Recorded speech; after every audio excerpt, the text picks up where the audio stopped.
Hola, hello, how are you? Welcome to this live masterclass, How to Make Egg-Free Pastry. We are very excited that we already see people joining us, and we're going to wait a little bit to see how many of you can join us live. And just to tell you, why are we so excited, Jordi? It's been a while that we had a free masterclass in English. I think since October, right? Right, Since exactly. October. So it's very nice to see all of you joining us and asking us questions, and also being able to interact with you, show you some of our work, talk a little bit about pastry, and then also learn something from you through your questions, etc. So like always, let me first tell you how this masterclass is gonna play out, just a little bit of organization. Perfect. And then we'll dive into the egg-free pastry. So in the beginning, we'll talk a little bit about theory. Okay, this is something we are passionate about, that we constantly, the big concept methods is about first learning your basis and knowing very well your theory so that you can do whatever you want with your recipes. So we're going to talk about what is the molecular composition, now what is the nutritional composition of eggs, what are the function of eggs in pastry, in different pastry elaborations. We're going to talk about differences between egg-free pastry and vegan pastry. Now all of this makes part of this theory. And then we will move on to what probably interests you the most, egg substitutes, how to substitute eggs in different pastry recipes. And in between the theory and the more, let's say, practical part, because we also want to show you. We are going to prepare just a small part of one of the recipes that we are going to explain today. We have cookies, but we have also a chocolate mousse that we are going to prepare the meringue, because I think it's the most important part to understand how to substitute eggs in this kind of recipes. Exactly. Many of us maybe don't even imagine a meringue, an eggless meringue, no? Or maybe we try, but we fail at it and we don't know how to do it right. So this is what we're going to show you in the practical part, and in between the theoretical and the practical part, we're going to have a very short pause during which we're going to show you a small video about our educational project.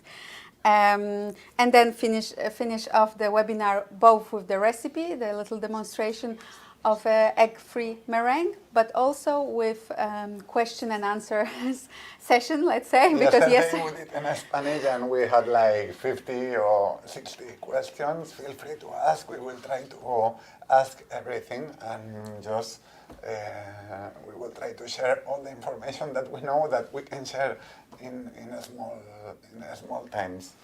Exactly. So we hope to be able to answer as many questions as we can, but also, well, let's say that depending on the volume of the questions, let's see if it's going to be possible or not. Hi to everyone. We'll see you on the chat. Thank you to say hello. Amazing. Yes, you can tell us where are you joining us from, or anything that you'd like us to read. We have you here on the screen so we can read the chat. Bonjour. Bonjour. So someone is joining us from France, probably. Okay, so without prolonging this further, let's dive into the egg-free pastry, and let's first talk about what is the egg-free pastry, Jordi, because we put the title How to Make Egg-Free Pastry instead of How to Make Vegan Pastry, right? Or How to Make Animal Plant-Based Pastry. And I think it's important to understand the difference between egg-free pastry and vegan pastry. I think that we have like two options. One can be, I want to make or produce vegan pastry. Here I have to work without any animal ingredient production, no? And then we have another option that is just to remove the eggs from the recipes, because, for example, there is people that has intolerance or cannot consume eggs, and we are going to work only focus on how to remove eggs, but we can work with other ingredients from animal production, like butter, for example, like we are going to do, or for example, cream or gelatin, like we are going to prepare on the chocolate mousse. Exactly. I think it's important, right, to understand that we tried to make this this live masterclass, let's say, as broad as possible, because if we just reduce it to vegan pastry, then, for example, people who don't want to use eggs, but they don't have a problem because they don't want to use eggs because of some allergies, but they do want to keep using some other, let's say, animal based or animal origin products, well, right then it's not exactly for them. That's why here we put you on this slide that you're probably seeing on your screens right now. If we can show you, we have this. You also have it in your masterclass dossier. We made a little graphic to show you. Right, vegan pastry will always be egg-free pastry, but egg-free pastry is kind of much broader because many products can be without eggs, but they can still contain some dairy products or gelatin, just like Jordi said. Okay, so this is in terms of clarification of what is vegan pastry and what is egg-free pastry. And let's talk a little bit. We already started, Jordi, about the needs, right? Why do people? Why more and more people? Because this is something we have seen in the past 5 or 10 years. Now, when we were doing courses maybe 5 years ago, yes. Maybe not everybody was asking, oh, but is it egg-free or is it lactose-free? Is it gluten-free? Not too much at the beginning. It started maybe 5 years or 6 years ago, and with the pandemic, we accelerate this process, no, I think.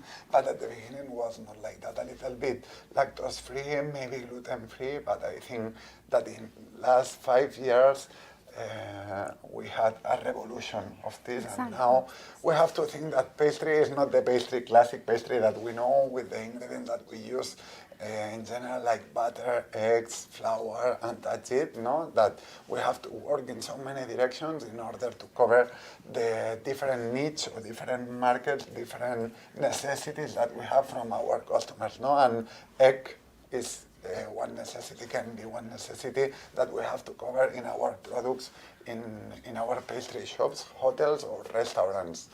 Just like you say, Jordi, one very important need is that now in the recent years we've seen that food allergies have become more and more visible. Our clients are asking more often now for the pastry shops to adapt to their needs. Now maybe before they also had allergies, but they couldn't find products for them, so they were going only to specialty shops. No, but nowadays, many people, because of different food allergies or because of following different diets, they just ask restaurant chefs or pastry chefs, right, to adapt their offer and to have at least one product that would be vegan or one product that would be gluten-free, one product that would be egg-free.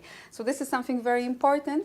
If you yourself, if you're having a business now, it's something to keep in mind, and or maybe you or if someone from your family has a food intolerance, so you understand very well this need. Another question to consider would be, obviously also people following vegan diets, no, they, by definition, they look for everything that is both egg-free and dairy-free and gelatin-free, so here... Animal production. Exactly. So, but also the popularity of vegan diet in the past years has risen a lot, and this is what drives also this need for maybe looking for egg substitutes, for knowing, for the pastry chefs need to know not just how to substitute butter or not just how to substitute gelatin, because that's, let's say, it's easier to substitute gelatin than to substitute egg. Yeah. Yes. I think when you can play with one of these two ingredients, I think that it's okay. The problem is when you have to remove everything. No, exactly. You remove gelatin, don't have protein from gelatin. No, you remove eggs, you don't have protein from eggs. Yes, you remove milk, you don't have milk proteins, yes. And then it's a really complex pastry, no, to produce vegan recipes. I mean vegan, and I think in terms of taste and experience, to have a good result and good experience. No? And it's not easy because we have to play with so many things that change and adjust with different ingredients. No? It's definitely like this, Jordi. Vegan pastry is a big challenge because then we are looking for substitute for all of these ingredients, and so I'm sure that at one point we will also do a special masterclass just on vegan pastry. And for those of you who are specifically interested in this subject, also keep in mind that you can check our website where we do have one course only focusing on vegan pastry, and in which we actually have lessons on egg substitutes, but also dairy substitutes, also gelatin substitutes. So this is the complete picture, right? But today we will focus on egg substitutes only in this masterclass. After that, we could also comment that and this is, I know this is something very important, personal for you, Jordi, right? Yes. That many chefs are seeing the difference of when they, for example, start taking out from the recipes, no, egg yolks or maybe whipping cream. Yes, we can say that there is ingredients in classic pastry that they are going to change the main flavor that we have. Main flavor, I mean the main ingredient that we have on the recipe. Like we can have here a chocolate mousse, no, and we have a chocolate, and it's, for me, it's very important this, no, because at the end what's happening is that we don't respect the main ingredient, and we add, in a lot of classic recipes, we add ingredients that are really aggressive, like dairy products, like egg yolks, that completely change the flavor, no? It's like you're going to work with a lemon cream or mango cream, and you add egg yolk, no? It's like to eat a mango and at the same time omelette, no? And I think this doesn't match, no? And in pastry, for me, it's exactly the same, no? When we are going to formulate a recipe with chocolate, with dark chocolate, we are going to respect the flavors that we have in this chocolate by using ingredients that are neutral. I mean, they don't have flavor, no? And egg yolks has flavor, cream has flavor, milk has flavor, and all these ingredients will change the flavor. It's another thing, no? But Yes. when you try to find the perfect flavor and respect the main ingredient, when you work with fruits or with chocolates, for us it's very important to remove all these ingredients, like in this case egg yolk, in order to have a perfect and clean taste, no? And then we have another option that is work in recipes with egg yolk or dairy products, but because With intention, right? Yes, because we are trying to find this flavor in our recipe, no? One example, easy to understand, is tiramisu. In tiramisu, we need dairy, no? We need mascarpone, cheese, and we need egg yolks, no? And then balance, for example, with cacao and with coffee, no? And these are the four main flavors that we have to work in this kind of products, no? In this elaboration. And here we work with egg yolk in order to have flavor of eggs, no? But then, in general, in pastry, we try to remove. Yes, we just wanted to try you another need, right, that a chef might have, which is our case. Not necessarily it always has to come out from food allergy, right? It can just come out from this need of looking for a pure flavor in some pastry elaborations. And finally, something very important, I think, especially this year, now with all the predictions about the inflation all over the world and the price, the rising price of many basic pastry ingredients. I have been looking up for some statistics just to prepare this webinar, Jordi, and today I was sharing with you because I was so shocked. In Europe, just the egg price between 2021 and 2022 rose by more than 20%, but in the United States by more than 40%. This is really incredible, and this goes, let's say, hand in hand with some of the predictions that we have, that in 5 years or 10 years, animal protein will be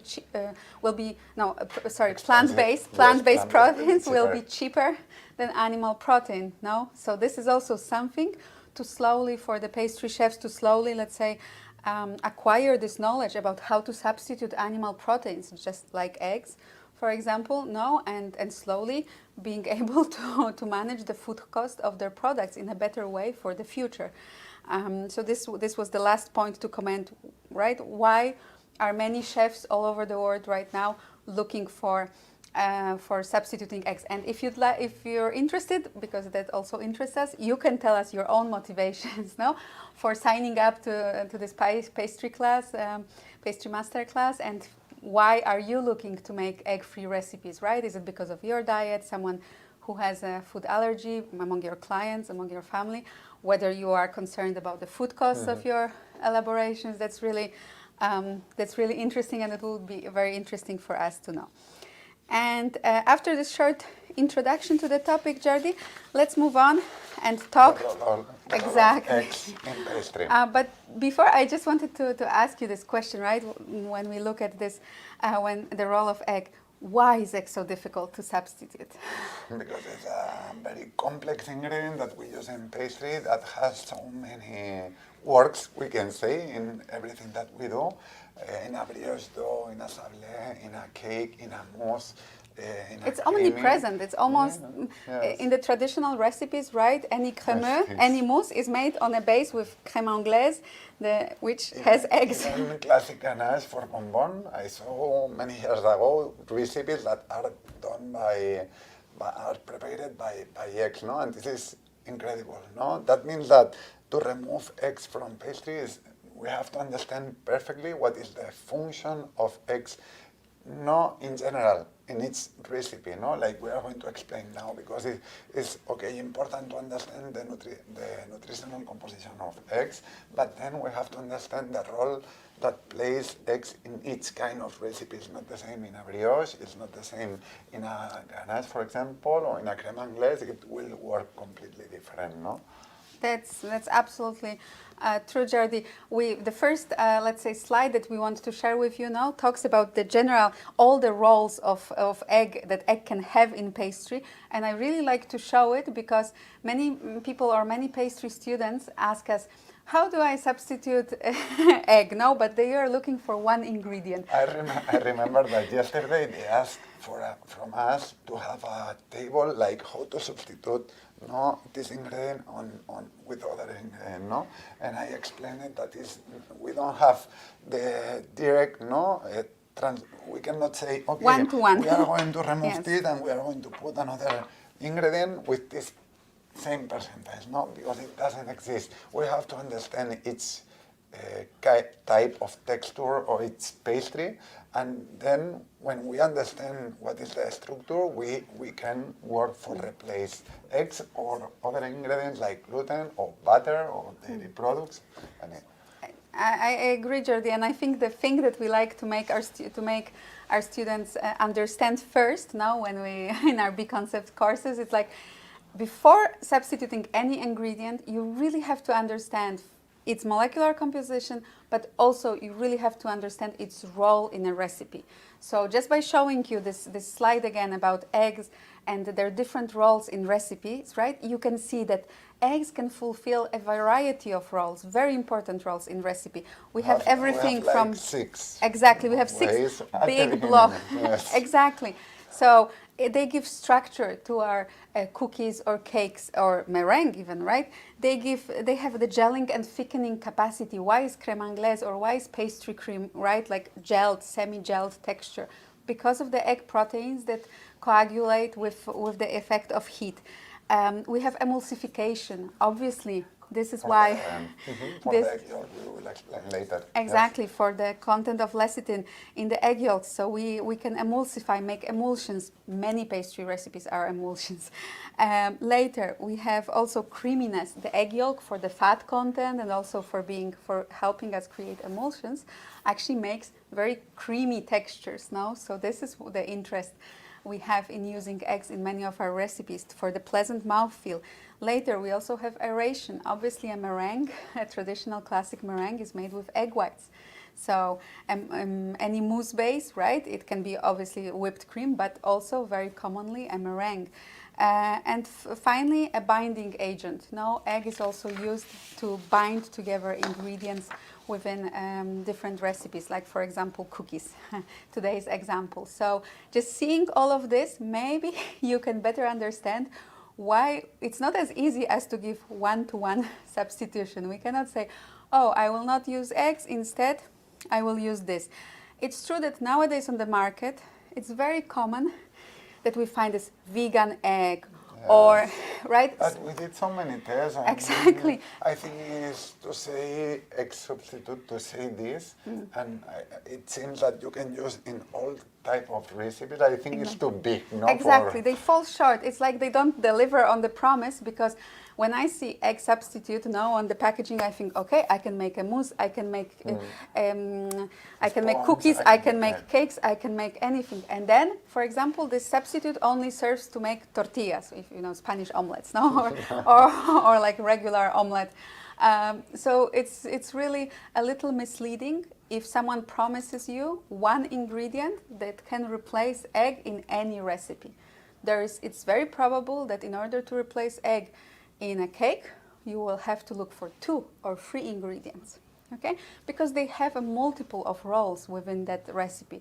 So this is something we really cannot stress enough that first we need to know very well our ingredient, and we need to understand its role in the recipe, and depending on the role, we will look for different ingredients to substitute it. Okay, let's go to start analyzing the nutritional composition of egg yolk, no? Because I think that we have to understand before to start to change the ingredient, we need to understand what is the role of the ingredient, in this case eggs, on the recipe, and what is the important part that gives us the nutritional composition of each part of the ingredient in the recipes. No? I think from the egg yolk, the most important part is the capacity to emulsify. No? Fats are important. They are going to participate on the creaminess of the texture, like for example in a cremina or in a mousse. But the most important part, I think, for me in egg yolks is that we have lecithin, phospholipids that helps us on the emulsification of fat and water. No, we have to understand that always in pastry, in general, when we have fat and water in all the recipes, we are working with different emulsifiers. No, here we have an example, no, with egg yolk, lecithin from egg yolk. When we have dairy products, we work with caseins that are proteins that are inside of the dairy products that we use for the emulsification. But in this case, for the egg yolks, is lecithin who works perfectly on the emulsification. One example, really easy example, is a crème anglaise that we use for a chocolate mousse, no? And then here we have fat that is going to give us creaminess. We have also proteins from the egg are really important because the proteins are going to give us thickening and gelation capacity, and they are going to help us to stabilize the emulsions that we can create with egg yolks. And then we have water. No, we have to think that always in pastry, in any kind of recipes, we are going in general to work trying to find a balance between water and dry extract, we can say. No, everything that is not water in the ingredients or in the recipes is dry extract. No, it's the dry part of the ingredients that we are using in pastry. No, and always we have to think that we are going to try to keep the balance between these two parts. No, and I think for me, egg yolks, the most important point that we have to keep in mind is this, no? Give us the capacity of emulsification first, then we have proteins that they are going to participate on the gelation and thickening effect on the recipes, and then we will have water and fats that will allow us to create the different textures. No? I think this is very eye-opening, Jordi, realizing for a pastry chef that egg yolks actually have quite a lot of water, because we do think about maybe egg whites as containing water, but egg yolks, nobody thinks about it now. And yet, if we have a recipe that contains a lot of egg yolks and then we remove it and substitute it only for dry extract, no, we change the balance of the recipe, and this is really important. You will see examples of this, for example, in the cookies, because in our cookie recipes you will find water as an ingredient because we substituted the egg. Also, butter is a really simple example to understand. It seems that a crumble dough, for produce crumble, doesn't have water, but water is in butter, and it's very important for the cooking process and have the final texture, no? And it's a common problem that we remove butter, we put, for example, olive oil or coconut oil, and it doesn't work the crumble, no? And it's because we need water on this process, no? And in general, when we work with butter, this water comes from the butter that we are using on the recipe or the egg yolks, no? That it doesn't seem that we have water, but we have 50% of water inside. Exactly. This type of analysis is something we're very passionate about because, well, we talk about it every day, every week in our extended online B Concept course. If you're interested into knowing the ingredients in depth, we do this, let's say, molecular and nutritional composition analysis for all the basic pastry ingredients, starting from fats, from proteins, flours, carbohydrates. All of this we dissect so that you gain the freedom to actually then be able to substitute it. Because without understanding this, without understanding the egg yolk composition, how can we even talk about substituting it? No, we first have to know something in order to get the ideas. What can we substitute it with? And moving on to the egg whites, here maybe it's a little bit simpler because we have basically 88 to 89% of water and then 11 to 12% of proteins. And this is also, I think, really amazing because even though sometimes we see the eggs kind of runny, we don't realize that they are almost 90% water. Mm-hmm. And yeah, it's like that.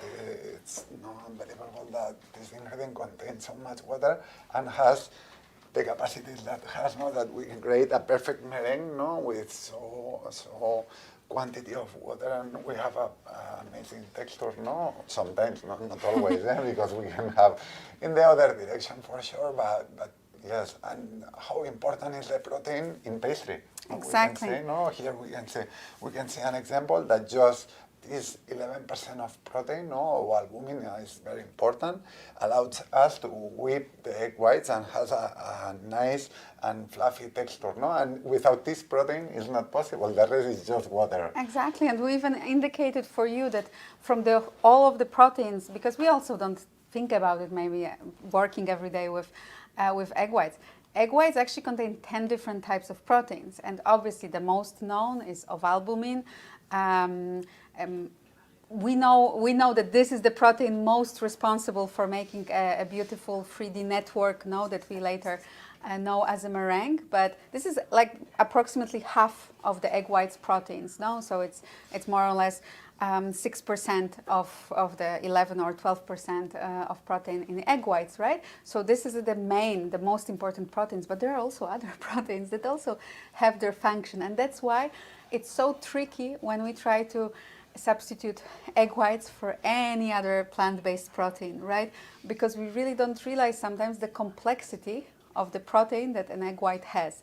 So we can work, obviously, and we will today, with soy protein, we can work with potato protein, but what egg whites give us is really this complexity, these 10 proteins, let's say, that work together in order to make a perfect meringue texture. It's unbelievable, the capacity that they have, the eggs in the recipes, and we don't understand until we want to remove it. It's like gelatin, no? It seems that when we work in pastry with gelatin or with eggs, they do almost nothing on the recipes, but the problem starts when you want to remove and become crazy and you do a test and you see that the texture is awful. It's not the same. It's nothing close. Okay. So now we want to give you a lot of practical, let's say, examples. Now still explaining theory, but just that you get this feeling, right? Like why it's not so easy just like finding one egg substitute. No, why we always have to put in context the whole recipe. So we will go texture by texture, commenting on different examples that you have in pastry recipes, among pastry recipes, and we will give you our ideas for egg substitutes in those recipes. So let's start.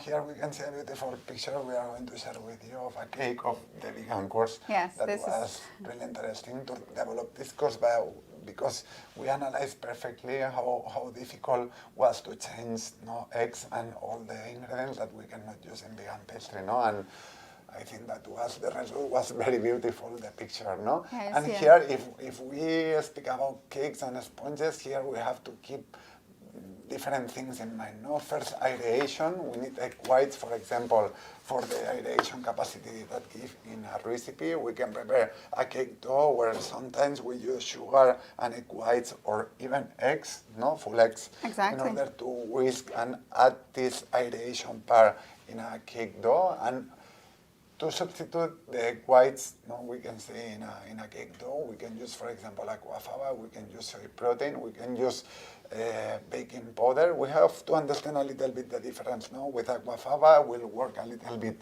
like egg whites, but we have to keep in mind that aquafaba doesn't have proteins that they are going to set in the oven. So maybe we have aeration, but we don't have gelation. And here we will need to work or with gluten, for example, with the starches like we see on the second example. And soy protein is exactly the same. Maybe we have proteins, they are going to coagulate a little bit, but it will be not exactly the same coagulation in the oven like we have the proteins from the egg yolks or from the egg whites. And just to keep in mind that, okay, we are going to remove egg whites for the aeration, we can use aquafaba, we can use soy protein, but keep in mind that will be not one-to-one. You need, okay, we remove egg whites, we put aquafaba or soy protein or other ingredient that allows us to have this aeration, but we have to think that in gelation we will need another ingredient. No? And then baking powder. It seems strange not to have baking to powder replace here. egg whites with baking powder.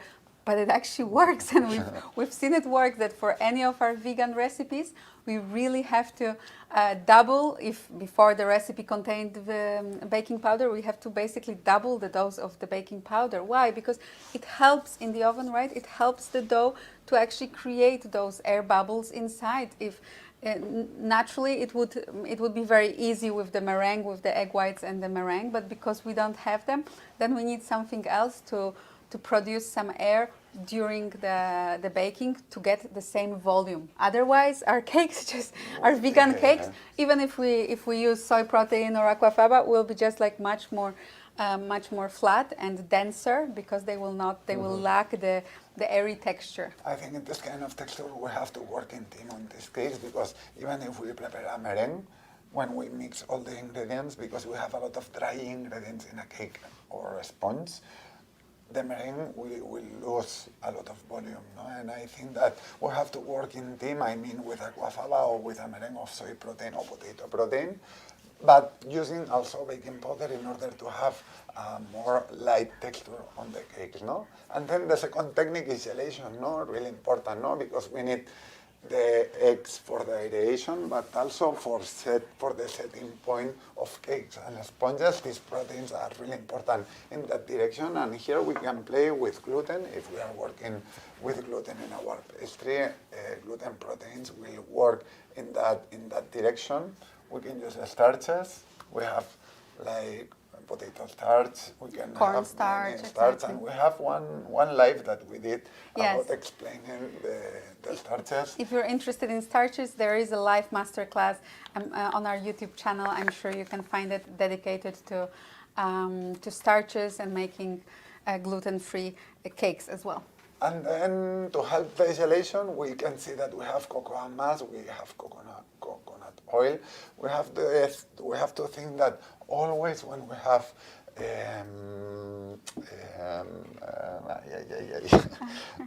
saturated fatty acids, like I forget saturated fatty acids like we have, because in cocoa mass or in cacao butter, on coconut oil, we have a huge part of fat, or everything is fat like coconut oil, and here these ingredients are really rich in saturated fatty acids that crystallize and give a structure, no?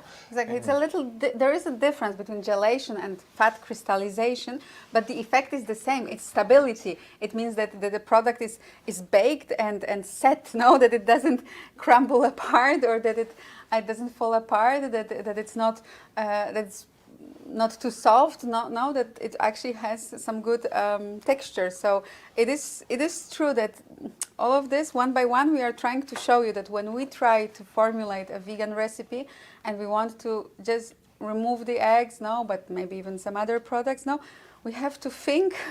Just step one, okay, replace aeration with this. Step 2, increase the baking powder. Step 3, introduce some sort of saturated fatty acids, no? Saturated fats, because all of this, little by little, it will be like the bricks that will help us really build the house, because egg whites are incredible. With egg whites, you can make sponge cakes, really easy. But whether with gluten, without gluten, it's really easy. But when we don't work with egg whites, then we really have to think about it very strategically, and not just stop at replacing aeration. We have to follow with gelation, and then we even have emulsification. Another parameter that is very important, here we can say that sometimes in a sponge always we use, but in cakes there can be an example of cake that doesn't work, that we don't need emulsification, I mean, no? Because sometimes we want to work, because the difference to use emulsification or not is that we have a texture that will be much more conglomerada, no? Dense, yes, no, much more denser. Dense, more we can say together the ingredients, the molecules, no? And when we remove emulsification, it seems that it's more crumbly, no? But in general, we use emulsification always because in a lot of recipes of cakes and sponges, we use egg yolks.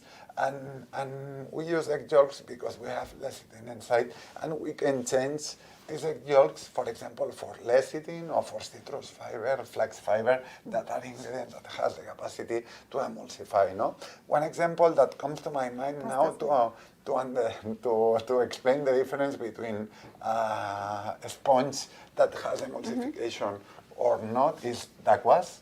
That doesn't have egg yolks, doesn't have emulsification, and the texture became, it breaks really easy. And then we have the classic sponge, that you can even roll, and make a roll cake. Where you have egg yolks and you can roll without any problem. No? And here, one of the main ingredients that give us this difference on the texture and the stability of the structure is egg yolks lecithin inside. Yes. That's completely right, and I also thought, even though it says here cakes and sponge cakes, I also thought about pâte sablé, right? The sablé dough, because we work a lot with the sablé dough, and once we tried to make, for example, vegan sablé dough, we also noticed that if we put an emulsifier, the result is much better than if we don't use an emulsifier, and that's just simple, but it really helps. Next, we can move on to cookies. Just like today, we have 2 recipes prepared for you. I think cookies might be, on one hand, might seem that it's a very easy example how to replace eggs in cookies, no? But I also think that it's really important to remember about all the functions that an egg has in cookies in order to, to replace them, not just like with one ingredient, because nowadays it's very popular to see cookie recipe with flaxseed egg, or cookie recipe with puree, apple puree, and as if it was possible to just do this like 1-to-1. And it's true that in cookies, the primary role of eggs is to act as a binding agent, to bring all the ingredients of the recipe together. So there's a lot of binding agents that we have available today on the market. We can use flaxseed, we can use chia seeds, we can use apple puree or banana. And maybe if you asked yourselves, why do we use apple puree or banana? It's because those fruits are very rich in pectin, and this pectin, with the heat, with the sugar amount, with the cooking process, like this pectin creates also some sort of gel, just like flaxseed egg does. So this is what helps us to bind the ingredients of our recipe together. But if we are making, depending on the type of cookies we're making, egg has also some additional roles. For example, it can act as a leavening agent. So if we make cookies with whole eggs, for example, naturally those cookies will rise in the oven and like double in volume. And then if we remove the eggs and do it with apple puree or flaxseed, the cookie will be not the same. The cookie will come out nicely, maybe, but it will not rise and have the same volume. So, it's like the simple example to understand this, is the omelette. When you prepare the omelette at the beginning, it seems that in volume, and then when it cools down, became like smaller, and this is for the proteins, because we have only the proteins that give us this capacity on the eggs. But the difference between omelette and sponge cake is that, okay, we have this effect from the proteins, but then there is other ingredients, like for example gluten network starches, that work to create the bricks in order to keep the house perfectly. But in an omelette we have only the protein, and we can say that we raise volume and then we lose volume. Because there's nothing to sustain this volume. Just like you said, the house metaphor, I think, is perfect to explain why we build our recipes. Why we need to think like an architect. Like it's not just easy to say, oh, I'm going to make my house out of wood. Oh, tomorrow I decide I make my house of steel. No. If a house of steel, it needs to have different properties or different proportions, different way of construction. So, but I'm getting off rails here. So going back to our cookies, if we want to have this leavening effect in our cookies, we actually look for baking powder again, right? Sometimes cookies do not contain baking powder, which is normal. But when we make egg-free cookies or vegan cookies, we sometimes do introduce baking powder in order to help them rise a little more in the oven. And finally, also in some cookies, we can even, there are some cookies made with a meringue base, right? So here we can again think about aquafaba, soy protein, baking powder, but we have to know that it's not gonna be, for example, well, cookies, I'm not sure if they qualify as cookies now, but here we also maybe think about macarons, the famous Yes. French example, Yes. right?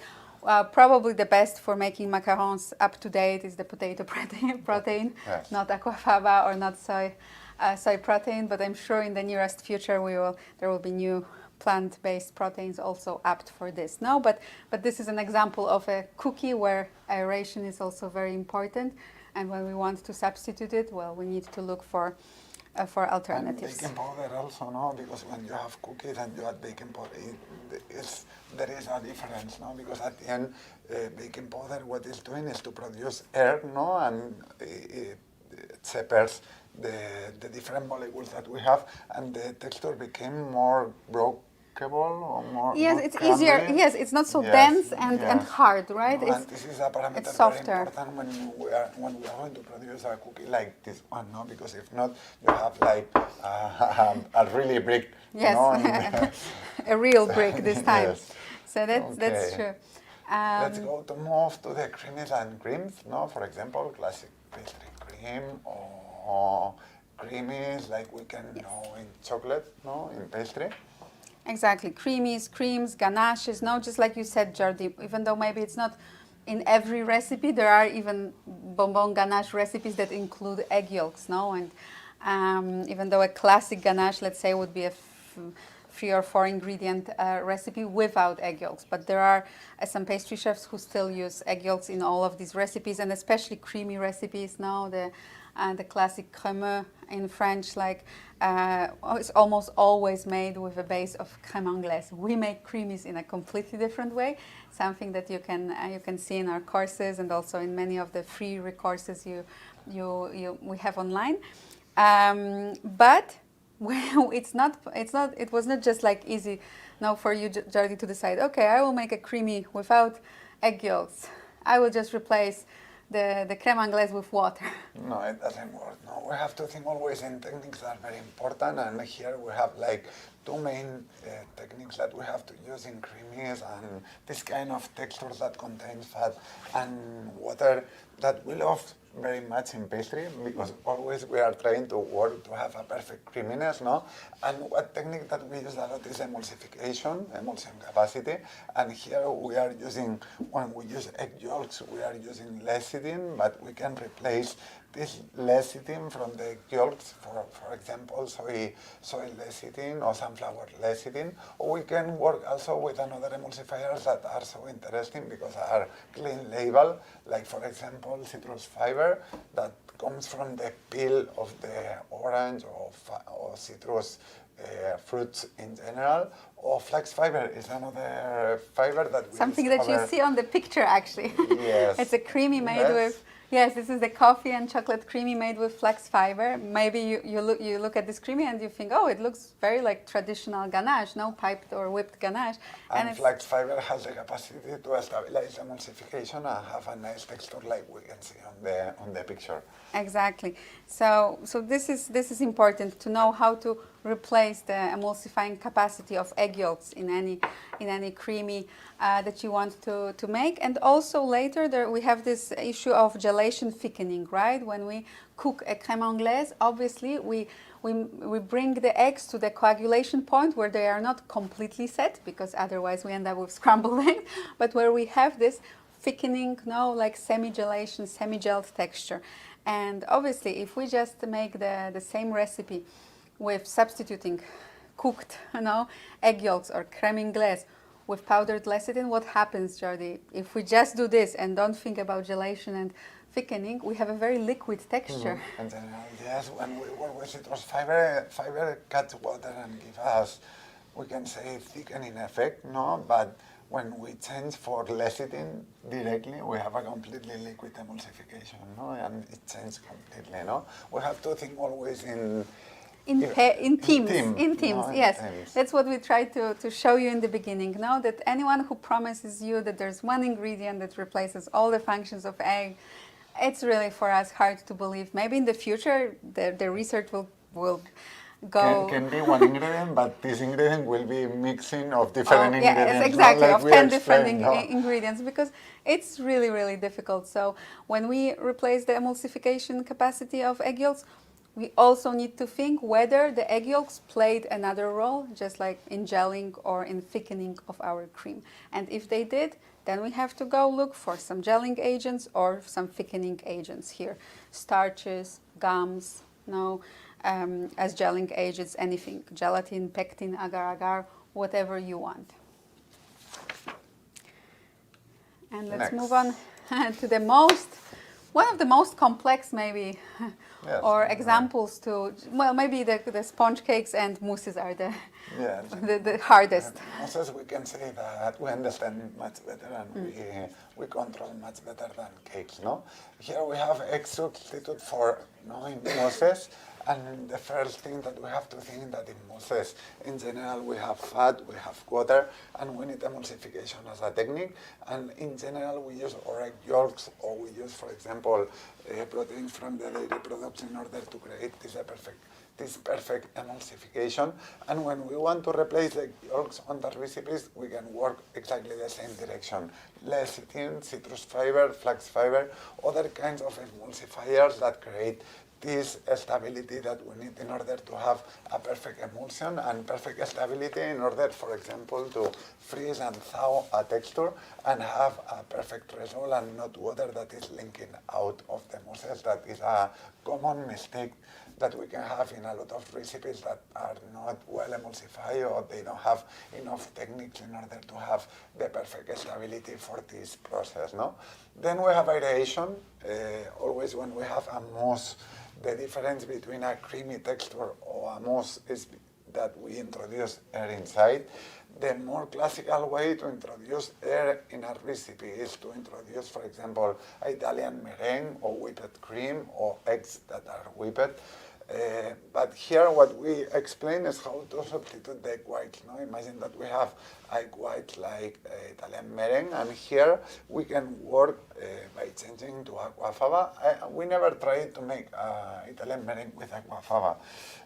I'm not sure if this is going to work, but you can try, why not? We can have like aquafaba in one side, we can add the syrup and see what's happened, no? But I'm not sure if this is going to work because in Italian meringue we have one thing that we have to keep in mind, that is when we mix the syrup to the egg whites, this mixing, the temperature will arrive around 70 degrees, not more, but at this temperature there is a lot of proteins that we have on the egg whites that coagulate, sets, and keep the structure perfectly from this meringue. No, maybe with aquafaba it's going to work, you have to try, no?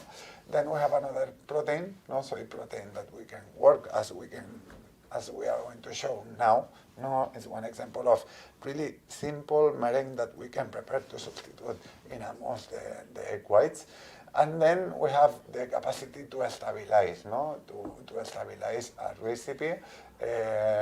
You can explain, Adriana. Yes, because we often don't realize now that there's a lot of possibilities to make plant-based meringues. The only difference is that an egg white meringue has a lot of stability because with the whipping process, actually one way to coagulate protein, for the proteins to coagulate is also with the mechanical action. Now we made the proteins actually chains unfold, and then they come back together and create some strong links between them, catching the air inside. So actually, this a classic meringue is kind of stabilized through this entire process. Now, thanks to the protein, sugar also adds some viscosity and some stability, but like it has a pretty good stability. What happens when we use just soy protein and we start whipping it with water? We see that yes, it whips well, but it doesn't have the same stability. So it's very easy to, let's say, to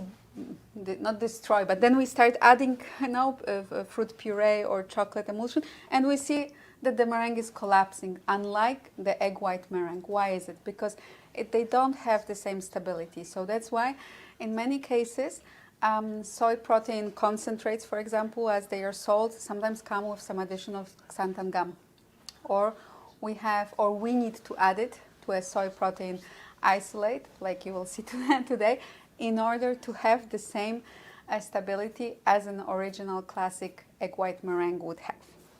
Here we have one example that we are going to explain with this mousse, with the chocolate mousse. I think that with this, let's say we can wrap up our we wrap up our theoretical part, yes. Jordi, and we might take a very short break during which we want to share with you a little video about our biggest educational project, extended online B-Concept course. And after the break, please come back and see us because we will be making the eggless chocolate mousse, and we will also be commenting on the cookies We are going to prepare recipes. the meringue, and we explain Exactly. that recipe. Oh, sorry. Yes, that's right. We will talk about the I'll meringue. see you in a few minutes. Bye.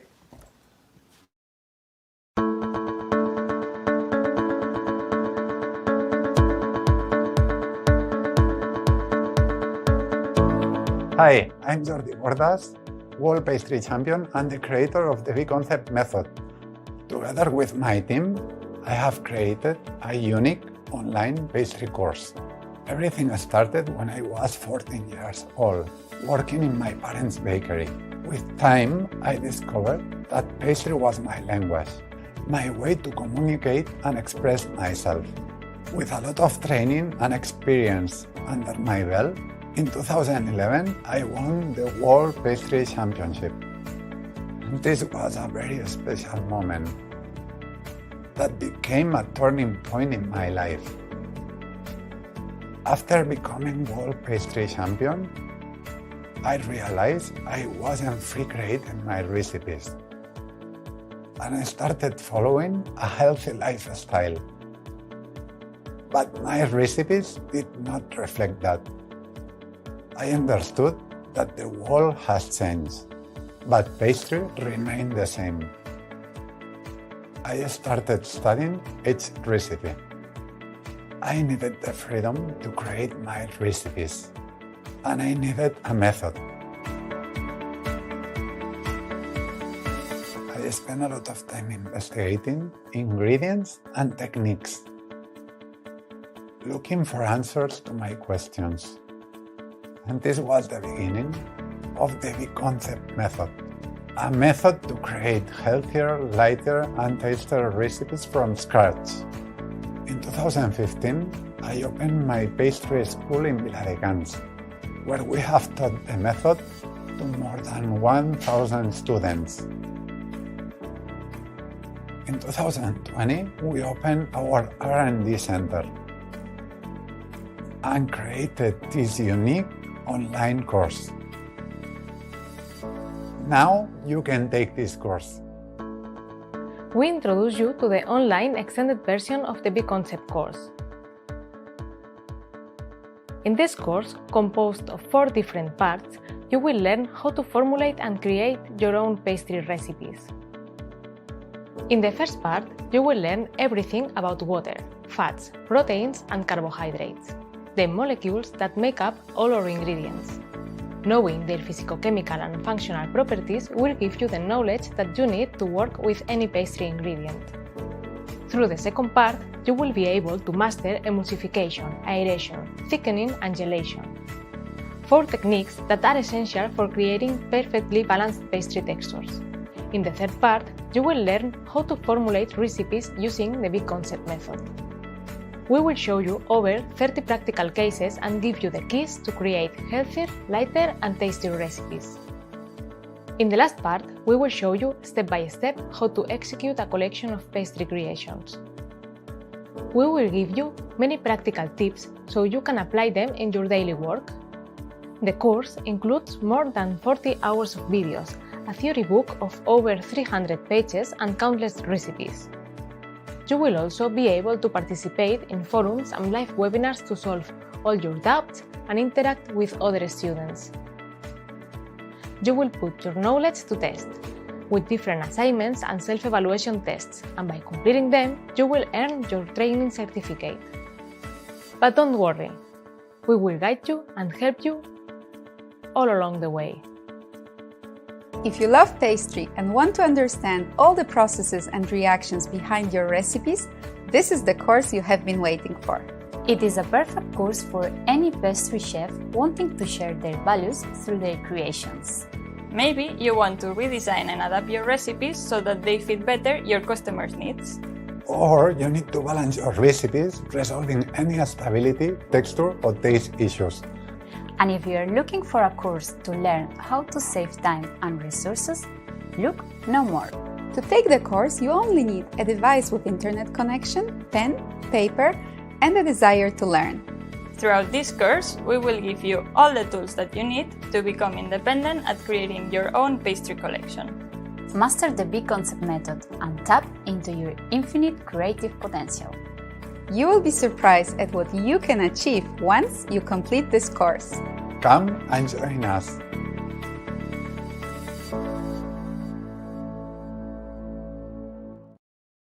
We're live again. We hope you enjoyed this little break, and we also, before proceeding to making an eggless meringue, we also wanted to comment something about the video that you have just seen.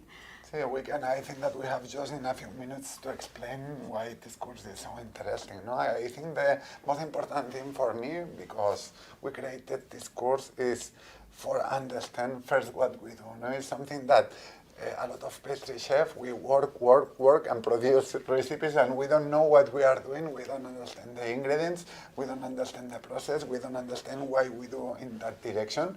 I think and this is one of the more important things that we learn in that course, not that allows us to create our own recipes, no, formulating in the direction that we want with the ingredients that we have or we can have, no?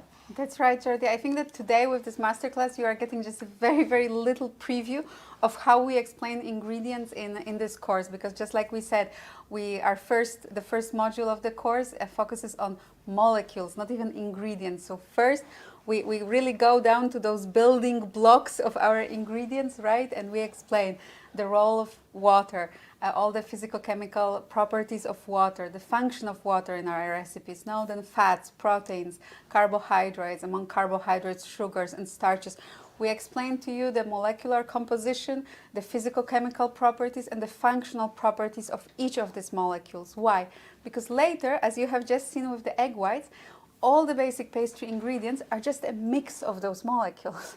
Yeah, we look at egg whites. See that when we are using ingredients, no, we are like families of ingredients, families of proteins, of molecules that give us the capacity in each kind of ingredient that we are using in pastry. That's right, and this is really something that you usually don't learn in pastry school. So we decided that because we would have liked to have learned it now in our during our pastry education. So we decided to create a course where we start really from the basics. Then we talk about pastry techniques, which I like to say are molecules in action, because if you think about emulsion is basically some fat molecules, some water molecules, and bringing them together, no? And the tension between them if they don't have enough emulsifying agent, or if the emulsifying agent is not adequate. So it's really with this first part on molecules we can build on and understand pastry techniques very well. Once we understand pastry techniques,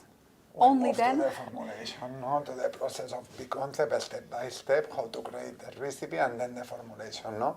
And I think it's so much important to understand molecules, techniques, and to have a process to create one recipe, no, like this chocolate mousse that we are going to prepare right now, and we created from scratch, from zero, with a white paper, and to start. Okay, let's go to analyze the main ingredient. Let's go to see this chocolate, what is going to give us to the recipe, and then we join the techniques. We use the technical ingredients. We balance the recipe and like that step by step until we have a recipe that we can prepare.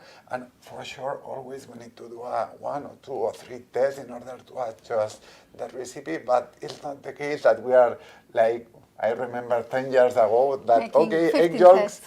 I don't like egg yolks in lemon cream. I remove egg yolks and I have, wow, flavor is amazing. But then we freeze, we thaw the recipe and was not stable. No? And this is something that we are going to learn in the course, that we are going to, okay, to understand each molecule, each ingredient that we use, techniques, and then with the formulation process and the step-by-step of the concept method, you will be able to create in any kind of direction your pastry. I mean, if you want to work with classic ingredients, you will understand classic pastry. If Or you want without to work eggs, or vegan mousses. We also teach you how to formulate or vegan without mousses. sugar, or without sugar. To see the possibilities, no, the huge possibilities when we understand everything that we are doing, that we have in pastry, and we can create anything that we want, no?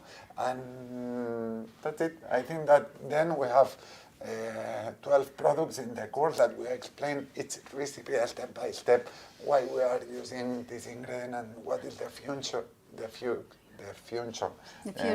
No, the future. The function. Sorry, the function in its recipe that we prepare during the course. We have so many recipes, because we have like 12 products, and in a medium we have like three recipes, 4 recipes for each product. That means that we have a lot of recipes in that course, and then we have 30 examples of formulation. I think that this is one of the most important parts of the course, where we explain dairy products, fruits, alcohols, and so many different textures that we can have in pastry. Exactly, and I see already some of questions appearing on the screen, and so Mariam, please rest assured we will comment something on aquafaba, but also to tell you, if you're really interested, like obviously in a masterclass that's supposed to last 1 hour, and I think we're already going for the second hour, we cannot go in such a depth to all of these ingredients, but we do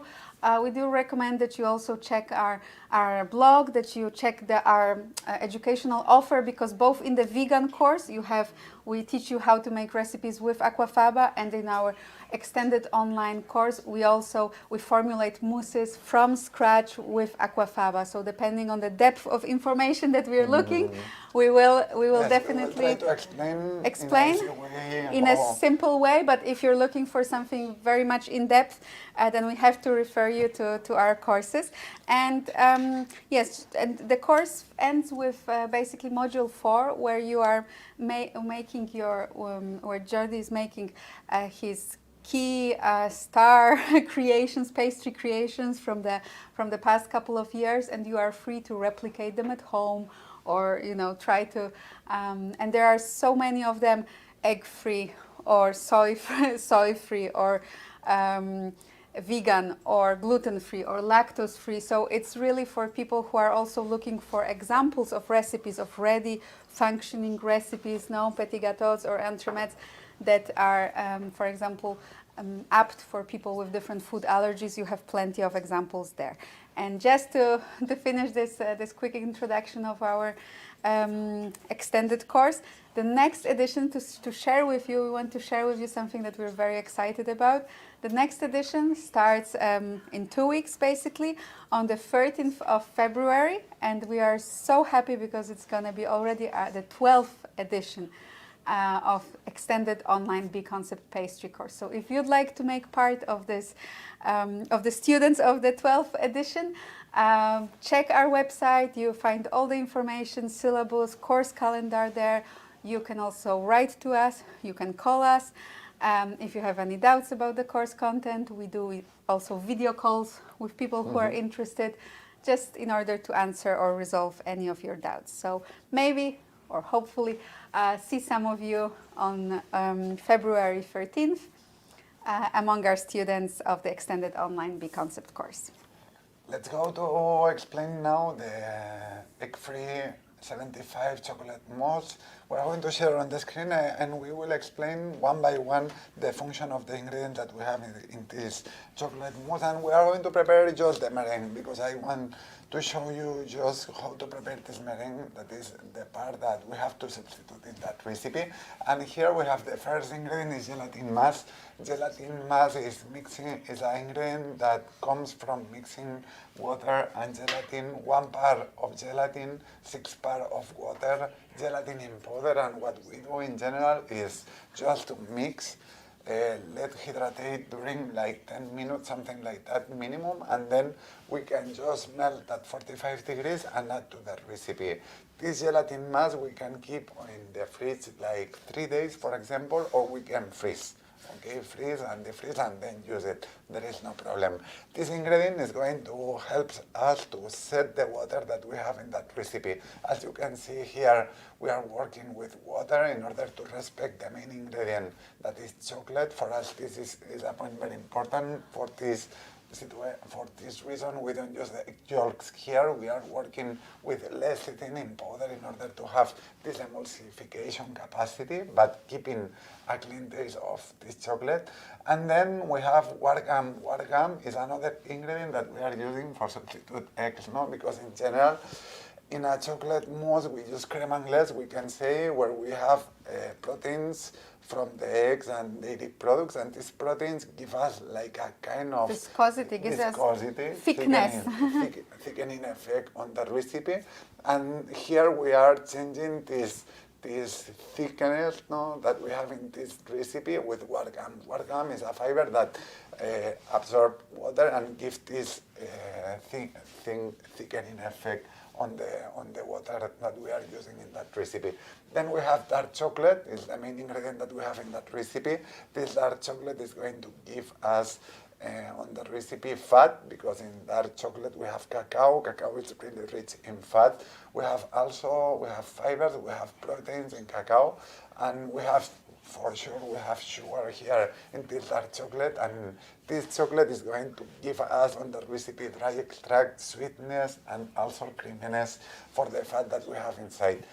Then we have lecithin, as we mentioned, that is the ingredient that substitutes egg yolk on the recipe.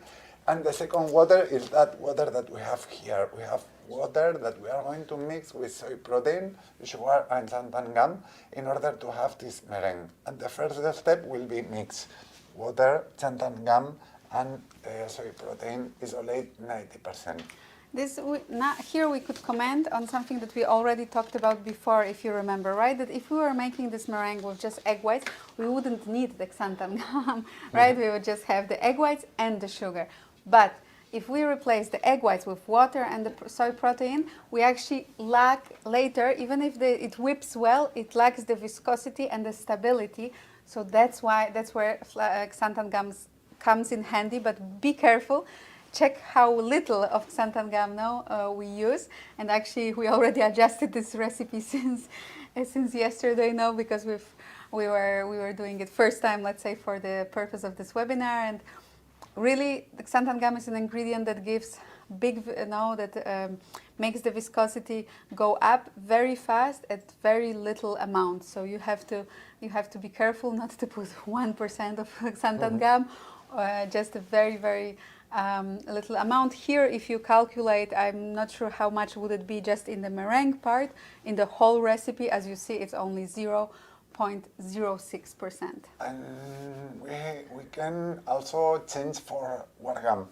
We can say, no, maybe we will need to increase a little bit the quantity, but we can work with wort gum and xanthan gum in order to have this thickening effect that we need on the liquid that we have on the machine in order to win this volume that we need. No, we have to say that the first test that we did was without xanthan gum with this soy protein, and it doesn't work. It means that always we need to have an ingredient that is going to provide us this thickening effect on the water, and like that helps the proteins to grow up, no? To win volume of that meringue. What we are going to do now is just to mix water with xanthan gum and the protein. And I think, Adriana, we can explain a little bit about this protein, because we cannot use any kind of protein. We have to use a protein that is 90% concentration. Yes, it's true that among soy proteins, for example, you will find in different shops or pastry, among pastry manufacturers, you will find soy protein concentrates and soy protein isolates. No, the concentrates, the protein amount in the concentrates is usually between 40, 50 to 80%. No, and usually the concentrates have already some ingredients added to them for stabilizing. So, for example, the concentrate can come in also with xanthan gum already included, as is the case for one of Sosa's product, soy whip, no, which is also used for whipping. Then the soy protein isolate, if you are looking to buy in just like a nutrition store or a supplement store, if you're looking to buy a protein that could work for your pastry recipes, then it's best that you look for soy protein isolate 9, which on the nutritional label will show the protein amount 90%, because this ingredient really needs, this product really needs the highest concentration of protein so that it can whip well. Perfect. Now we are going just to blend with the mixer. We have to keep in mind that we cannot have fats here, because if we have fat in some part of the Blender, yeah. of the blender or the jug, we will have the problems that is not going to whip this meringue. No? And we are going just to blend.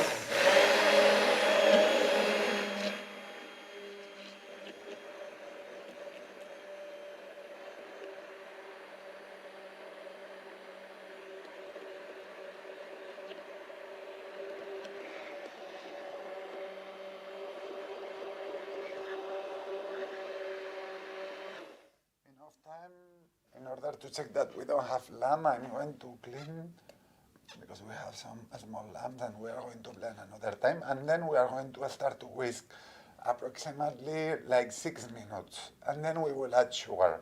And maybe we can explain the difference to use sugar and coconut sugar or panela. 1 second.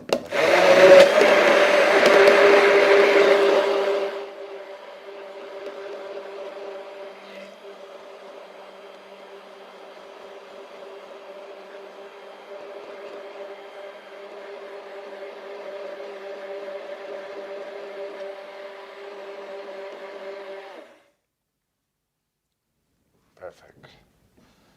Okay, that's it. Please, Adriana, you want to... Yes, so today we are showing you, actually in the recipe, right, we put regular sugar, but we will demonstrate... This is we're exactly. going to work with panela. We're going to work with panela and with normal sugar, and it worked perfectly. Sugar. And we're gonna see how it works with panela, and also just to...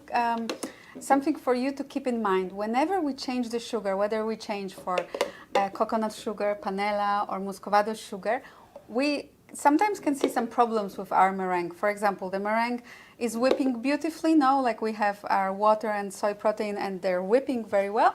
And once we add the sugar, it kind of collapses, no? So this is something that happens, and it actually even happens with egg whites, right? We've had cases that when we add coconut... I'm just to whisk there, because like that we don't so that we don't have additional noise. So while Jordi is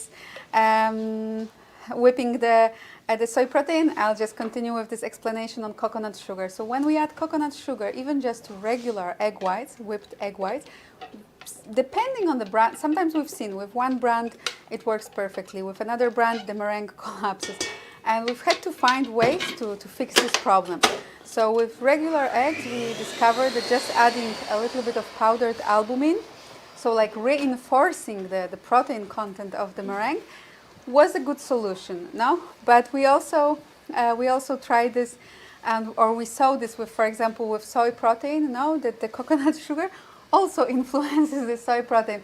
We think, we're not 100% sure, but we think that it's because unrefined sugars, just like coconut sugar or muscovado sugar or panela, but to a lesser extent maybe, they do have a lot of amino acids. They also have some amount of minerals, traces of some fatty acids, and actually they come into interaction with the amino acids of the proteins. And some interactions can be favorable, but some interactions can actually destabilize the meringue. So that's why one option that we found works is that in this case, if this happens to you, you have to check your protein content and maybe even like double it to just make sure that the meringue could be whipped. Now we also usually need to prolong the whipping time. Here we are going to whisk around 15 minutes. In general, egg whites, we have like 10 minutes.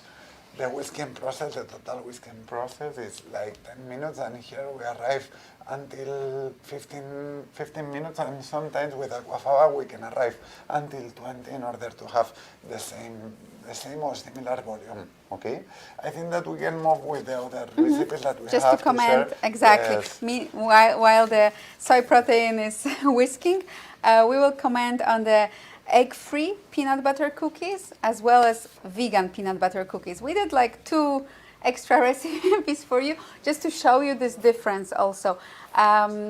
In a moment we'll also show you which are which, but if we start with the egg-free peanut butter cookies, right here, we had to first ask ourselves what was the role of an egg in these cookies. So obviously it worked.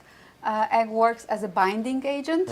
It helps us bring everything together, and also it helps the cookies to have more volume in the oven. That's the other role of egg. So when we replaced it, what did we have to think about? For example, the amount of water the egg also brought to the recipe, and we had to compensate it by adding 9% of water to the recipe, right? Considering that we left the butter, and butter also has some water, right? But so we had to make like some sort of calculations to find the amount of water that we needed. That in that recipe we have around 12% of water. I'm just calculating Exactly. Yes, in that way, but we have like 12% of water. That it seems nothing, but it's very important, no? Exactly. Because we need to melt the sugars that we have on that recipe in order to create the right structure, and then we need to activate the baking powder, no? And baking powder is going to work on the direction that we did, no? To increase the volume that we don't have in that recipe. Bless you. Because we don't have eggs in that recipe, no? That means that we can see that the ingredients are very similar to the regular recipe with eggs. With the exception maybe of water that we added. Baking powder. And baking powder that also, the original recipe, we have different recipes with a little bit of baking powder or without. Here we just, we increased, we had a recipe with eggs where we used baking powder, but maybe it was like 0.3%, and we increased it to 0.5 to have the same volume. And as you maybe, maybe can see, those cookies do have some volume. And then we can mention that peanut butter that are toasted a little bit dry, and then we prepare like a kind of, we blend completely until we have like a really fine texture. It's really rich in proteins, and these proteins of peanut, they are going to work as help us bind the ingredients, also will help us keep the structure of the cookie, right? Because this is a gluten-free cookie, not just egg-free cookie, but gluten-free cookie. This recipe with gluten is, let's say, now it's actually not crumbly, but let's say this cookie with gluten is even more stable or has even more structure. But when we want to make a gluten-free cookie, then, for example, this peanut butter, the protein present in peanut butter or any other high-protein nut paste helps us maintain the structure better. So we can think that in peanut butter we have more proteins that maybe, for example, hazelnut or other nuts. And here, if we change the peanut for other nuts that we can do in that recipe, we will need to reduce a little bit the peanut butter, and helps us with, for example, starches in order to have the setting point, to have this effect that gives us the protein from the peanut to to have from the starts that we can add to the recipe. And then just to say that here we are working with whole rice flour, but we can work with flour and it Regular will work. flour, Regular exactly. flour. Okay, perfect. Or another gluten-free flour of your choice. You just yeah. have to be mindful about the flavor change, for example. Yesterday we've been talking about avena. Oat flour? Oat flour, and we use it in that recipe, and it works exactly the same oat flour than Or rice flour. Here the most important thing is the texture that we have from the flour. No? Exactly. Because we have to keep in mind that with flour is an ingredient that is very refined. The size of the molecule are really small, and sometimes the problem that we have is that in rice flour, for example, is not the same. And when we taste the cookie, we see that we have a kind of sable of Yes, crumbly, a little bit crumbly, like yes, sandy texture. Okay, and then we move to the vegan peanut butter cookies. Exactly. So we just wanted to show you also this step of changing and just egg-free recipe to a vegan recipe, no? Because this is like level up. First we made an egg-free recipe, it worked out perfectly, but then we had to do another adjustment if we wanted to make it vegan. I'm going to add the sugar, Adriana, Perfect. I'm coming. So actually here, after taking away the butter, we had to also compensate for some water present in butter and for the fat present in butter. That's why if you compare this recipe to the previous one, you see that the amount of fat we increased, we doubled now the amount of peanut butter, not the fat, because in the previous recipe also between butter and peanut butter we had a high percentage of fat. So here we moved all the fat to the peanut butter, and we also added water to compensate for the eggs, and then because we took away the butter, also the small percentage of water from the butter, we also added it to the water that we already calculated, and like this we have more water in this recipe. We have 11% of water instead of 9 in the previous recipe, and this is why, because here we substitute not just the eggs but also butter, which also contains some water. Then also here we're using baking powder, and actually you can see it has some volume, but maybe even we could try to increase, let's say, the amount of baking powder if we wanted to have more cookies with a little more volume, a little higher cookies. No, it's not easy. We can arrive until 1%, Adriana. In a lot of recipes we use between Exactly. 0.5 to 1%. No? Exactly. A lot of vegan cookies have baking powder or baking soda. No, all of this is to give it a little more aeration, a little more volume in the oven. But we are very happy because the texture is crunchy, the texture is nice, the taste is very pure. You can taste the peanut butter in them even more, because obviously it's not just butter and peanut butter. Here we have just pure 30% of pure peanut butter, so they are stronger in taste. No, but they came out very nice. They're not crumbly, they're not falling apart, because we replaced both the binding agent, the egg.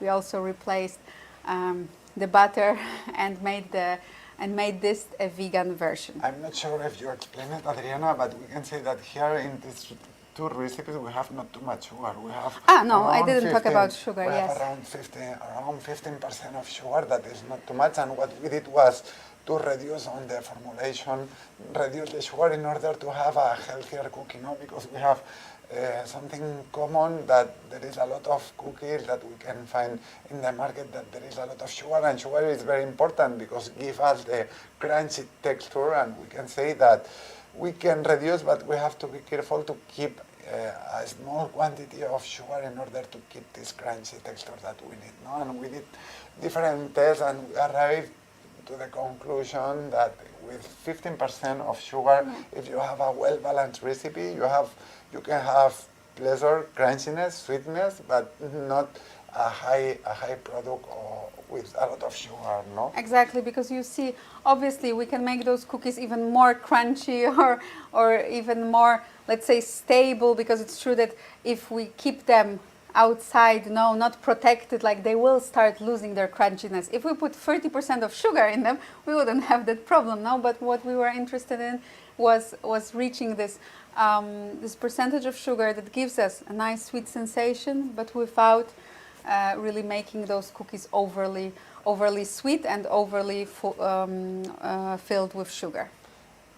I think that we can move to the questions, Adriana. Exactly. I'm going just to check the meringue, how is it? And This is we the show the perfect- meringue and we go to the questions. Exactly. So this is a perfect time. We already see some questions showing up on the screen, and Marta and Adela are passing them to us so we can see them on the screen in front of us. But if you have any other questions about egg-free pastry that just occurred to you now, it's the perfect moment to type them up in the chat box. So, Mariam, we can finally get to your question after maybe we show the texture.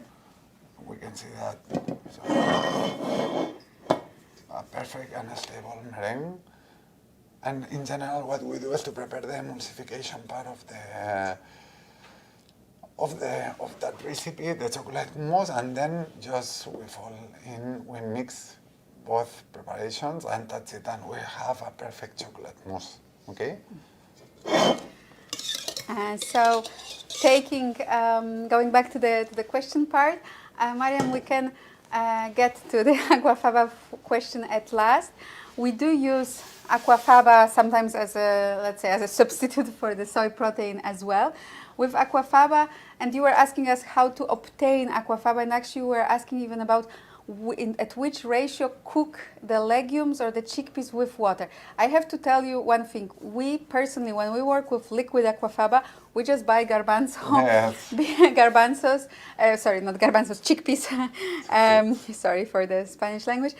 We just buy chickpeas, and then we just drain the water, and this is actually the water from the can or from the jar, and this is our liquid aquafaba. Nowadays in Spain, there are some nutritional stores where you can already buy pure liquid aquafaba. So they already, let's say, they drain it by themselves, or they cooperate with maybe chickpea factories and then just get the leftover water. No. And also we can buy in powder.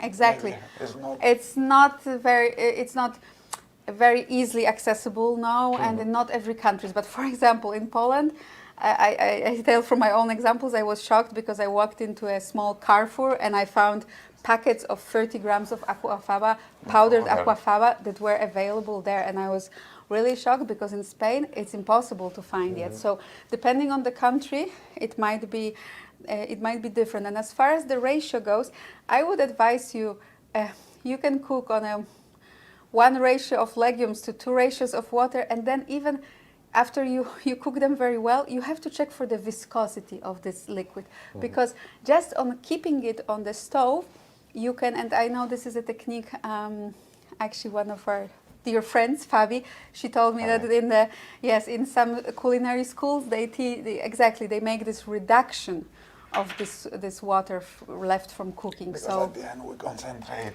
No? Exactly, to have more whipping capacity. So basically, our advice for you would be just to cook in the ratio that you would regularly, let's say, cook.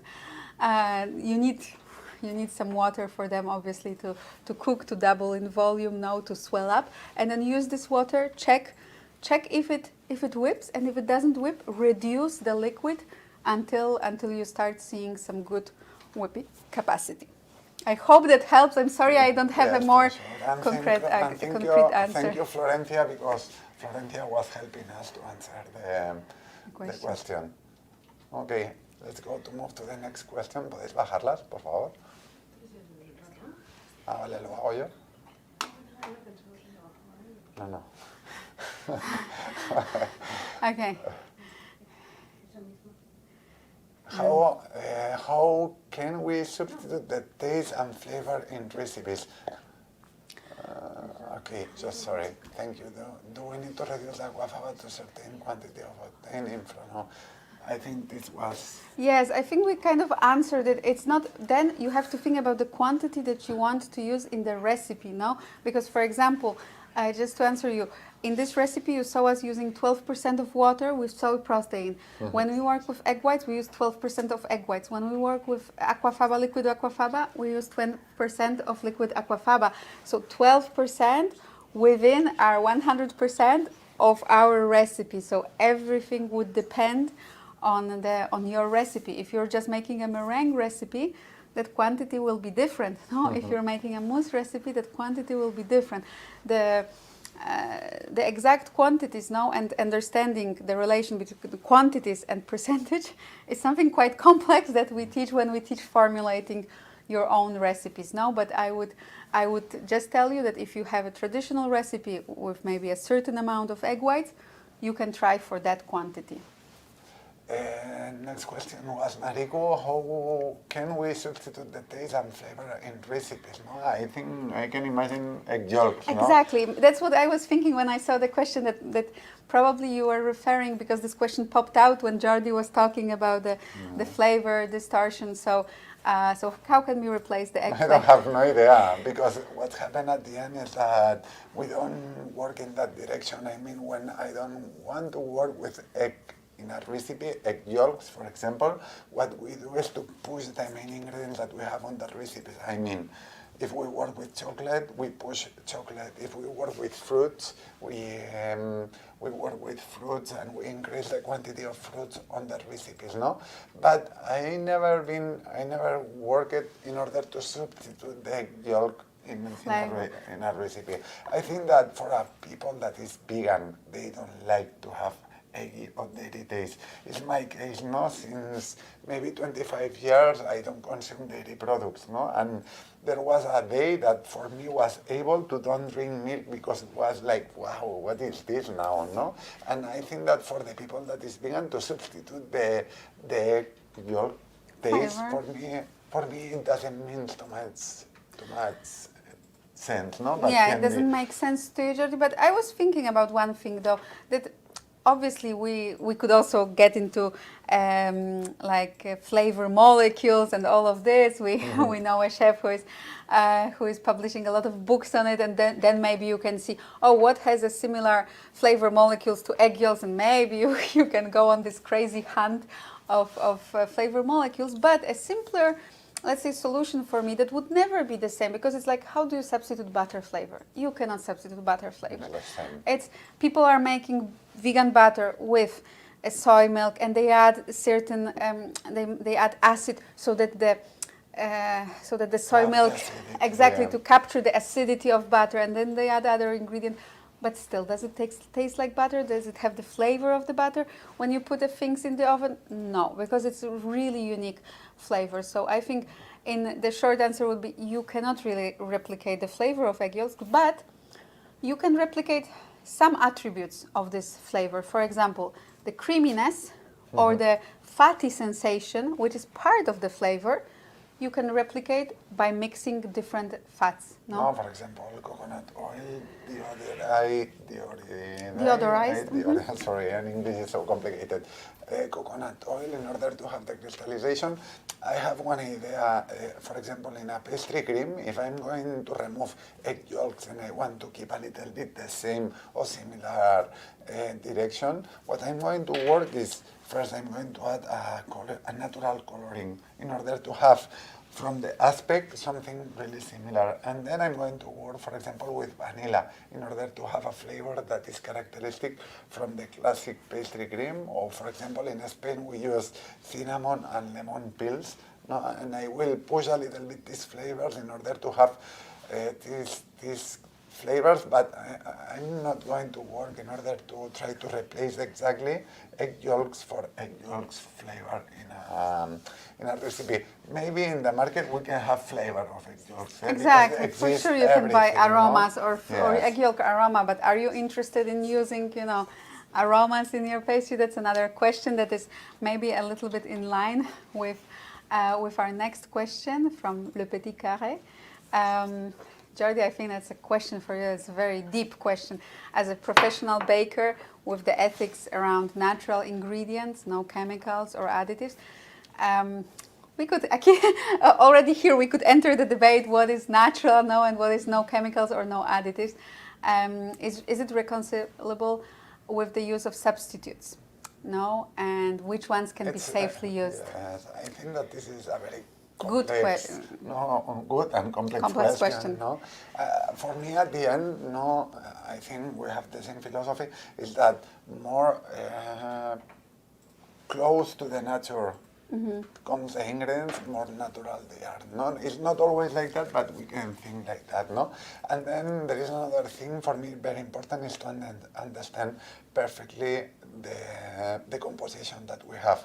It's not the same, for example, to work with sugar in one recipe, that there will be affect the health of the people, no? Because when we have too much sugar in a recipe, white sugar, and we consume a lot of sugar, what we have is a rising glycemic index, and we can have a lot of illness and problems that come from the high consumption of sugar. No? And sugar, it seems that it's natural, no? But it's not the same to consume a small quantity of sugar, and if this sugar comes from, for example, coconut, or from sources that are very close to the nature, then consume, for example, only white sugar. No, even it seems the same, that has coconut sugar and panela has a high percentage of saccharose inside. We have minerals, we have vitamins, and it changed the profile, the nutritional profile of the ingredient, no? And like that, we have to analyze each ingredient, no? For example, guar gum, no? It seems that this guar gum is not natural, but guar gum or carrot bean gum or, for example, flax fiber are ingredients that comes from plants, and that can be obtained even during a kind of natural process, because, for example, guar gum or locust bean gum, no, they are like grinded from the very hard shell, no, to release them. Of course, you can use a very chemical process to burst the shell and get the powder inside. But also, we've read about it, like we did some research. No, there are also other companies that use some, let's say, huge metal rolling pins to destroy the shells and later separate the powder from the shell. So everything is a little bit, the world of additives is, everything is a little controversial, but also a little relative, no? Because, for example, guar gum also in many clinical studies has been linked to some improvements as far as different digestion problems are concerned, or diabetes, or high blood sugar levels. So sometimes we choose our additives because based on this common sense. Yes, does it have a number E? Yes, but because we consider that there are no studies proving its toxicity or its bad effect on human, no, its carcinogenicity, I don't know how to say this like cancer-related, no, like effect, cancer-producing effect. So when we check all the studies published up to date, and even though it's an additive, but we know the source, we know, let's say, the manufacturer, we sometimes decide to use it. But the good news for you, Le Petit Carré, is that the world is changing. The new wave of ingredients and additives is coming, and for a brioche as well, because I think you were giving gluten-free brioche, and not just psyllium, but also new clean label ingredients are being discovered every day, every month. We have just finished a big collaboration project working on flax fiber, which is a clean label ingredient, no E, not classified as an additive, which is just fiber obtained from flax seeds, and it has incredible properties. Also, you can use it in gluten-free products. And if you want to learn more about it, go on SOSA's website. I think they already have a user's manual for you to download and learn more about it. No, but what I just meant is that the whole trend right now is to, yes, go towards clean label ingredients, which means that in the future we will have much more ingredients available that are not classified as additives. And I think that with this philosophy, for me, it's very important, and I think for you, Le Petit Carré, to understand how the ingredient is produced, how we are going to use on the recipe.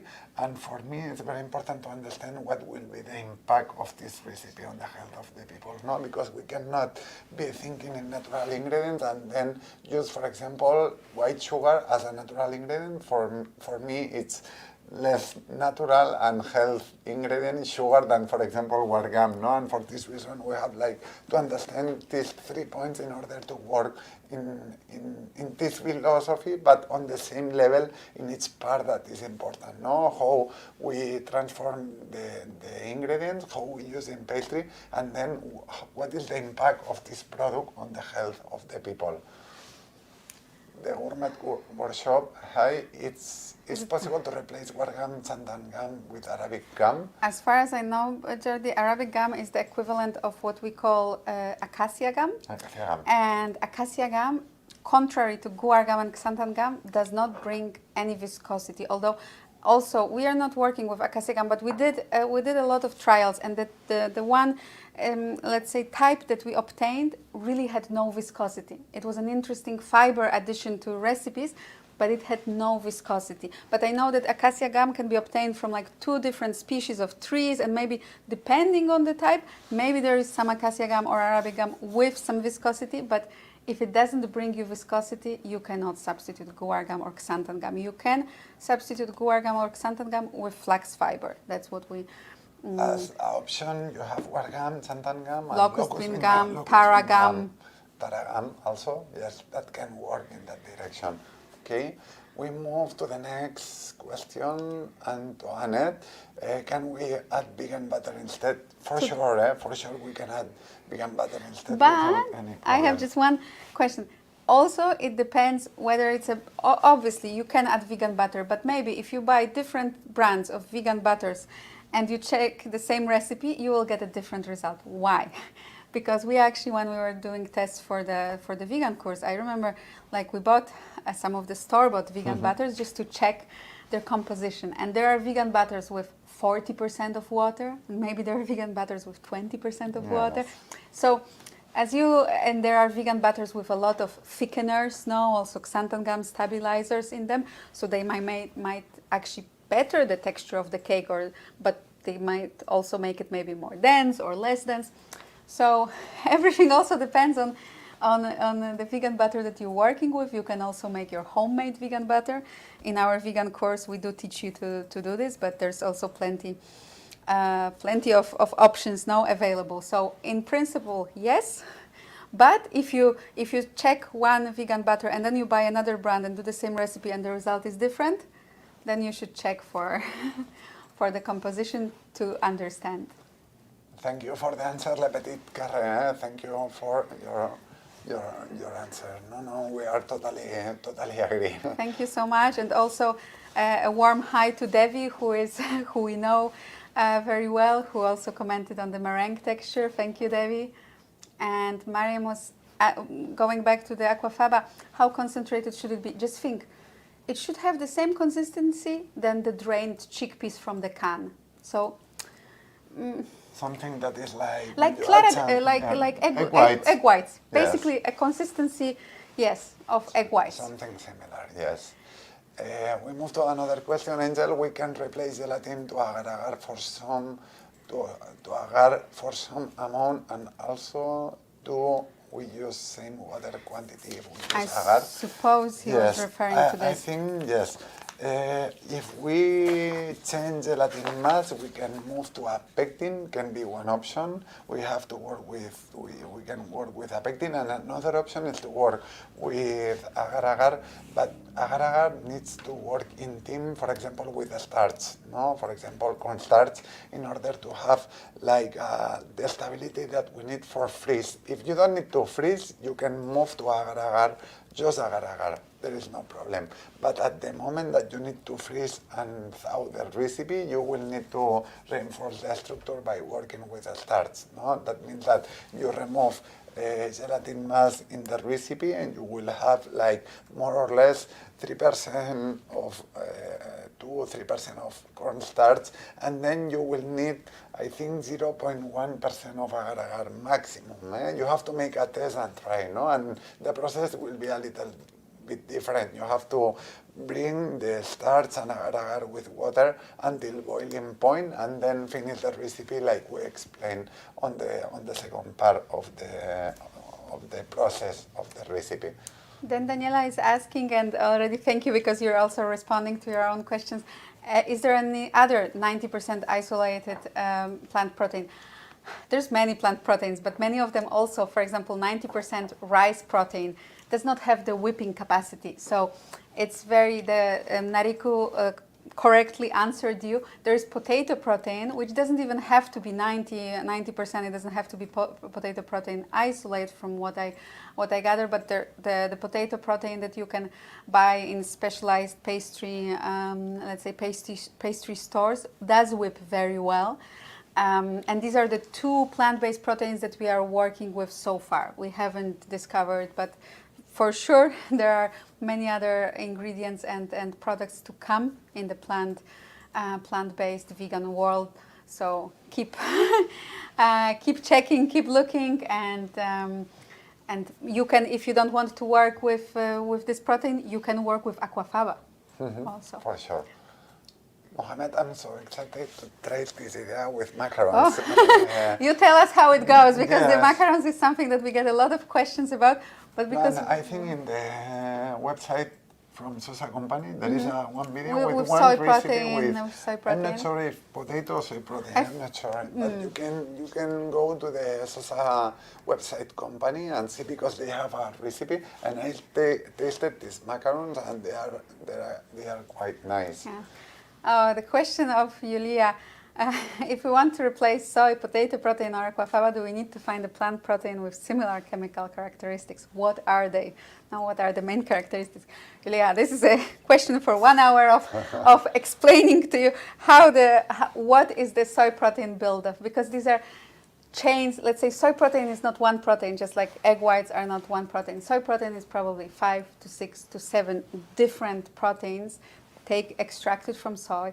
All of them are chains of hundreds, if not thousands, of different amino acids, and depending on their composition and everything, it's impossible basically that let's say to replicate the same structure of soy protein by moving to another plant-based protein, because all of them, it's like, think about it as our DNA. No, all the proteins have a DNA. You just change one thing, the order of our genes now, and everything changes. So the same happens with proteins. Proteins are the most complex molecules, my favorite, but the most complex. And we teach all about it in our extended online B concept course, but it's something basically impossible to understand now in a 5 minute, or to be able to answer in the 5 minutes that we have. So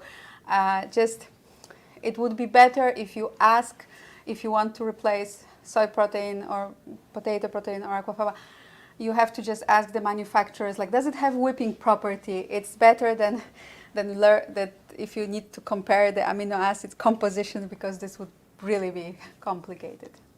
Okay.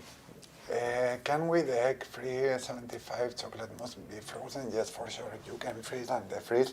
There is no problem. Just one thing that we forgot to say: the gelatin mass, the quantity of gelatin mass that you have in that recipe is to have a soft mousse. If you need more texture, the only thing that you need to do is to increase the quantity of gelatin mass, for example, until 6-7%, and you reduce water from the recipe. That means that you are going to make plus 1% of gelatin mass minus 1% of the first water that we have in that recipe, and like that you can adjust the texture also for the gelatin that you have, because we work with gelatin 200 bloom, but maybe in your country you work with gelatin 180 or 150 or 240, and you will need to adjust the recipe. But just playing with these parameters in gelatin, you can have a perfect recipe that we can freeze and thaw without any process.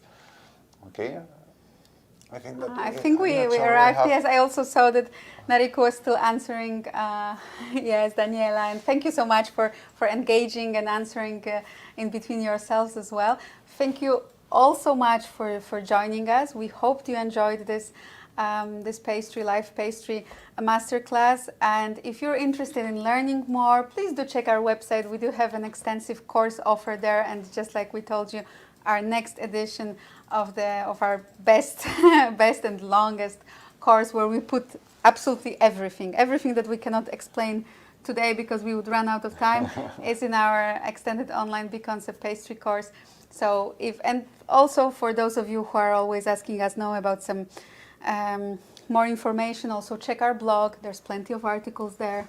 We have last question, Adriana. And so if we cannot source say, protein isolate, we can change to aquafaba of the same quantity. Yes, the quantity, I think you mean in the most, no? The quantity of water and the quantity of protein, no, Adriana, Exactly. will be aquafaba.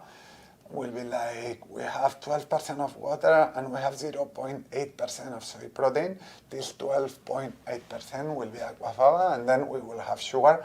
And xanthan we can remove. Not necessarily. We don't need. Just remember that usually with aquafaba you need more whipping time. That's something You will we need saw. like 20 minutes maybe. Yes. With that we did. So don't get discouraged and keep on whipping.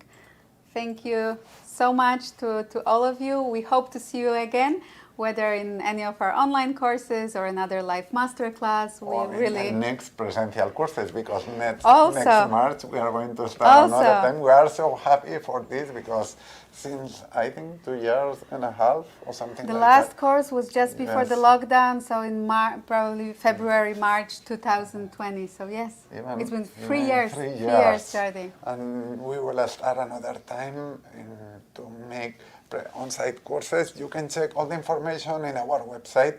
We keep in contact. Thank you very much. Thank you. Thank and you see so much. And see you soon. Bye bye. Bye bye.